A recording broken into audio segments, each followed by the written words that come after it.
Vamos lá, vamos dar continuidade aqui. Hoje a gente vai estar vendo aqui como a gente pode definir a aceleração vetorial média, beleza?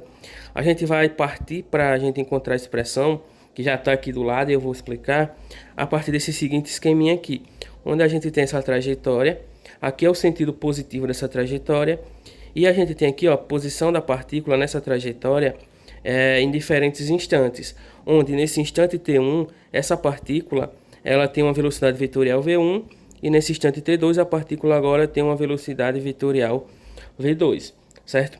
Para a gente encontrar a aceleração vetorial média dessa partícula, a gente vai dizer que a aceleração vetorial média vai ser representada dessa forma aqui, vai ser igual à diferença entre o vetor velocidade no instante 2 menos o vetor velocidade no instante 1.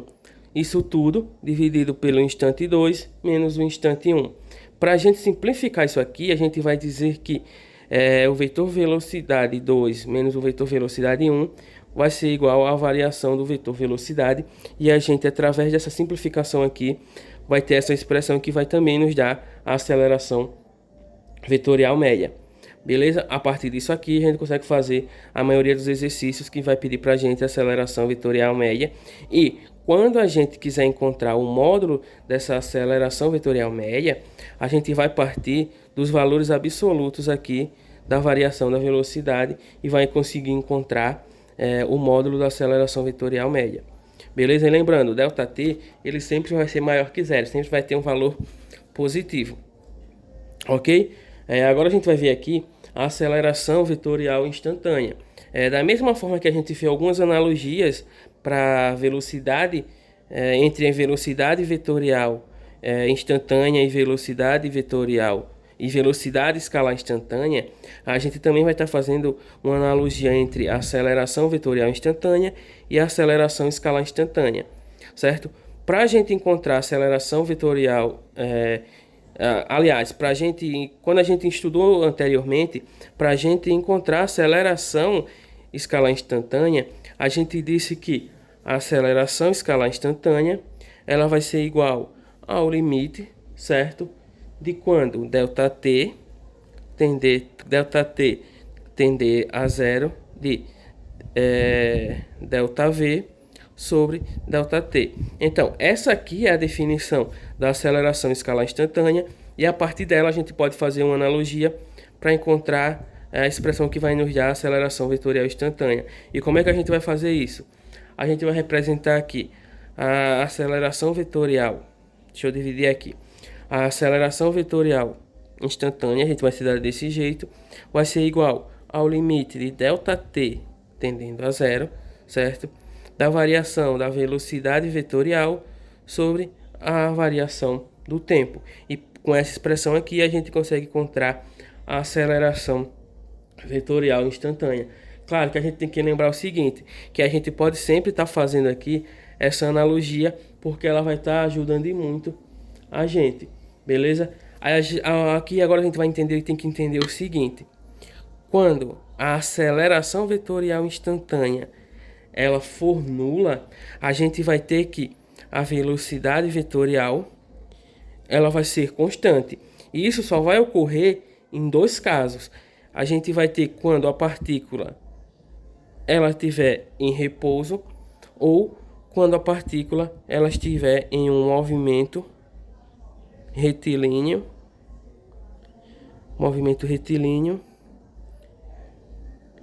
e uniforme. Então, apenas nessas duas situações, quando ocorrer da aceleração vetorial instantânea ela for nula, isso vai causar com que a velocidade vetorial instantânea, que a velocidade vetorial ela seja constante, e isso só vai ocorrer nessas duas situações, quando a partícula estiver em repouso ou quando a partícula estiver em movimento retilíneo e uniforme. Só que ainda pode acontecer um outro caso, e a pergunta é: quando a aceleração vetorial instantânea ela for diferente de zero, ou seja, quando ela não for nula, o que é que vai acontecer?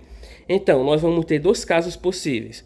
O primeiro é quando a gente tiver uma trajetória retilínea e o outro é quando a gente tiver uma trajetória curva. Nesse vídeo aqui a gente vai falar apenas da trajetória retilínea. Beleza? Que eu não quero deixar esse vídeo muito longo. Então, No caso que o vetor aceleração aqui, ele vai ter a mesma direção, certo? E o mesmo sentido da trajetória. Beleza?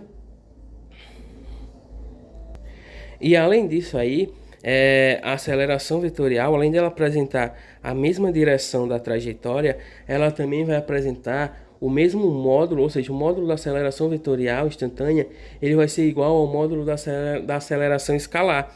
Então a gente vai ter que A, certo? O módulo de A vai ser igual ao módulo da aceleração escalar, certo? Isso nesse caso aqui, quando a aceleração instantânea ela for diferente de zero.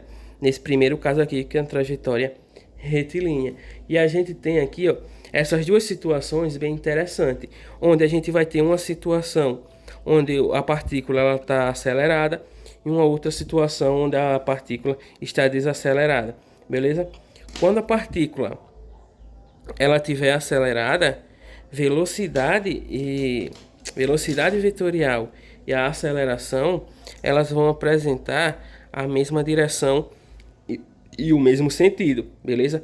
Já no caso que a partícula ela tiver um movimento retardado ou um movimento desacelerado, velocidade e aceleração, deixa eu pegar aqui a cor. Velocidade e aceleração, eles vão apresentar a mesma direção, só que sentidos opostos, beleza? Então, essa aqui é a primeira situação para uma trajetória retilínea, quando a aceleração vetorial ela for diferente de zero, ou seja, quando a aceleração vetorial instantânea ela não for nula. No próximo vídeo eu vou estar trazendo a segunda situação, que é a situação onde a gente vai ter aí uma trajetória curvilínea, beleza? Valeu!